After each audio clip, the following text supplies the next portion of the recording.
ഇന്ന് നമ്മൾ കാണുന്നത് പൂയം നക്ഷത്രത്തിൻ്റെ മെയ് മാസഫലമാണ്.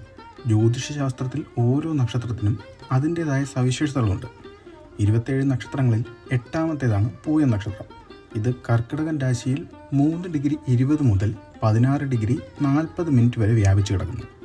ഈ നക്ഷത്രത്തെ സംസ്കൃതത്തിൽ പുഷ്യമെന്നും തമിഴിൽ പൂസമെന്നും അറിയപ്പെടുന്നു. പൂയം നക്ഷത്രത്തിൻ്റെ ചിഹ്നം പശുവിൻ്റെ അകിടാണ്.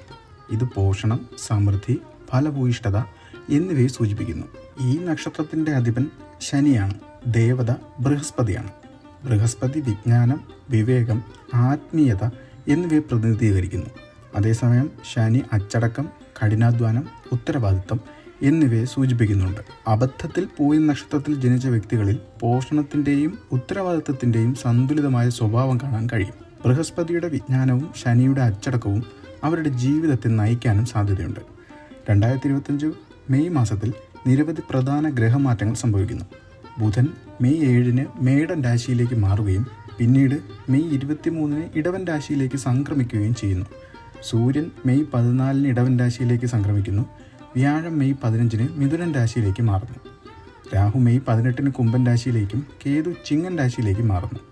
ശുക്രൻ 31 മേടൻ രാശിയിലേക്ക് സംക്രമിക്കുന്നു. ഈ ഗ്രഹമാറ്റങ്ങൾ വ്യക്തിയുടെ ജീവിതത്തിൻ്റെ വിവിധ മേഖലകളിൽ കാര്യമായ സ്വാധീനം ചെലുത്തും.